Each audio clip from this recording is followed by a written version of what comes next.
I'm going to talk about creativity as a space of experiencing who you truly are. Your strengths, your weaknesses, your gifts, most importantly, your pure presence, your true self, and what that really means. Now, first I want to invite you to try and see if you can have a new relationship, a more direct relationship with creativity. Instead of seeing creativity as something you have to do, rather than that, seeing creativity as who you are. There's nothing to do. And even when you are creativity itself, you don't have to be creative, but simply identify that you are part of the ongoing creative phenomena, right? Now what happens is that you no longer use creativity as a means to an end, and it becomes a space. Creativity becomes a space, an environment within which you can experience many things: a state of flow, state of wellness, joy, but most importantly, like I have experienced, coming in touch with who you really are. Almost a nourishing and nurturing ground, a wellspring that emanates from within you, and how it asks you in return to nourish it, nurture it, and just by simply being yourself, it gets nourished. You don't have to really do anything. So creativity becomes that ground in which you have a direct experience of who you really are, what your role really is, and how dynamic and ongoingly it is shifting, and what you're supposed to do about its shifting. That's what when people say that you'll know when you know, you just know it. You know what is required. That's where insights come from. That's where inspiration comes from. So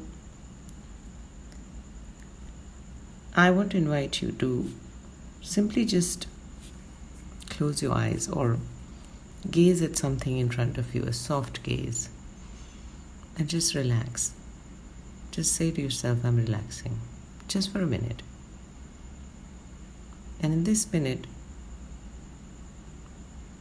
identify with what feels real inside you, in your body. Best done eyes closed. And whatever that is that feels real, let's say what feels real is breathing, or a part of your body is hurting, or is in discomfort, or you have worrisome thoughts, or you have some project or commitment that's coming up, meeting. Whatever feels real, whatever is taking your central attention in this minute, don't go to the next thought, what you're going to do about it. You watch that and simply say, I'm welcoming this. I'm allowing this to just stay where it is. And that's it. Now see how you feel. There's an energy that kind of reaches out towards things when we think of ideas or pain or discomfort, or even our breath. Sometimes we feel, oh, I need to take a deeper breath. Oh, I must do something to breathe better. Nothing. Just leave whatever you noticed, whatever your observation captured within your body, leave it the way it is. Instead of doing anything about it, absorb it back into yourself and say, it's perfect the way it is. Just for this minute. Perhaps you want to take a deep breath and do it. And that's it. That's the job of creativity. When you're in touch with your real creative identity, who you really are is born creative and is part of an ongoing creative phenomena, then you will know to wait for the next inspiration.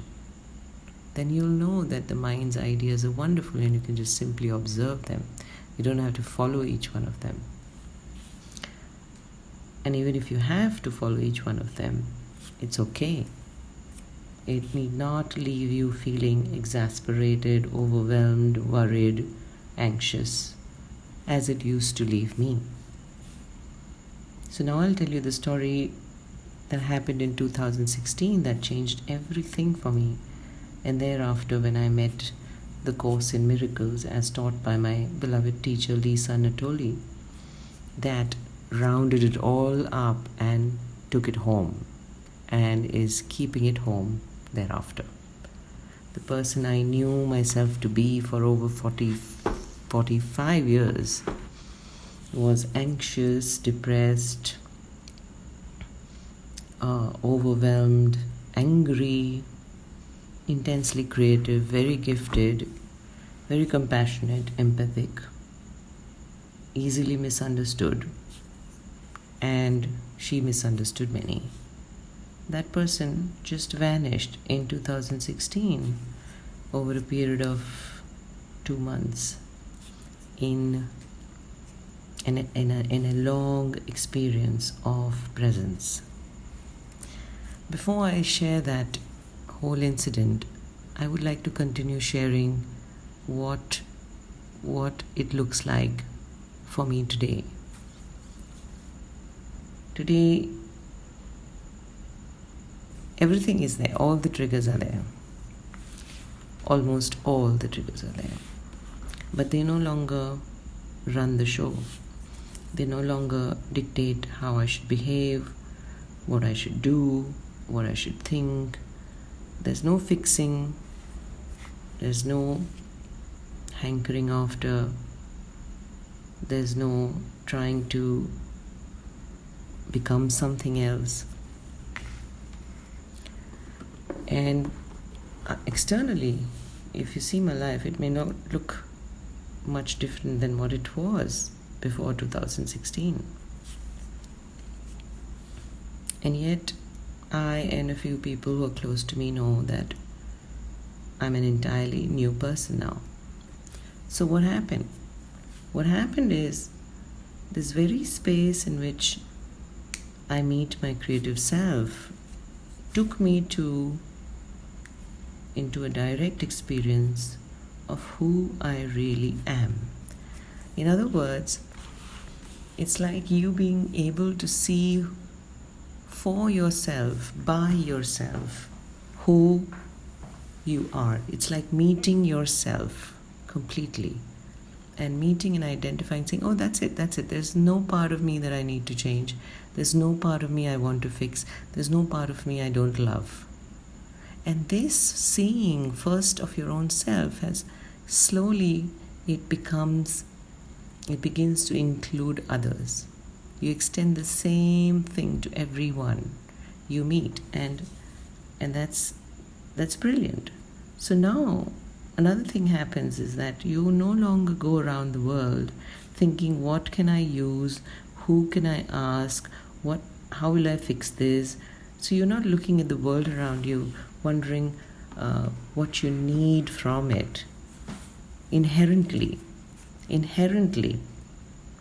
you just stop that. You just don't feel the need to ask for anything. You don't feel the need to connect because you need something. You simply go out because you feel like it. You feel like contributing. You feel like showing up. You feel like taking up a project. You feel like, oh, I would love to work. Or you feel like it's just because that's who you are. It comes from a space of self-expression and an extension of who you already are inside, and not as something you need to project in order to receive something. So I don't go around with a CV in my hand, a resume, saying, oh, look, this is who I am, and so this is what I promise you, and this is what I can deliver, so why don't you give me this job or that relationship or health or whatever. You show up as you are, and you may still be like I am. I can still feel pain and I can still feel discomfort, but my first go-to is not to fix it. My first go-to now is, interesting. That's hurting.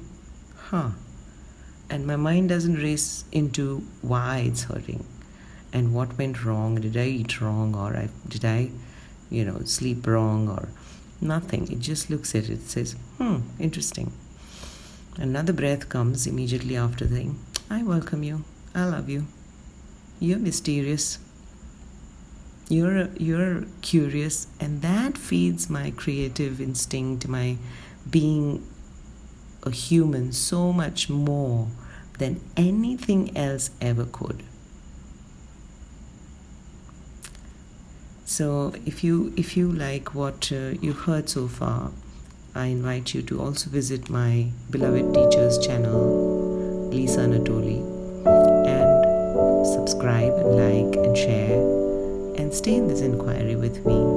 I, as of now, am going through house shifting, so I don't promise regular videos, but I will post as much as I can.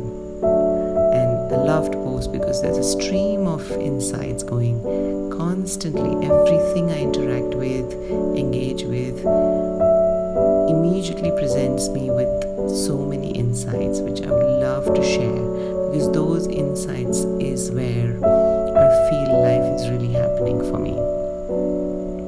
So with that, be well, my friend. See you soon.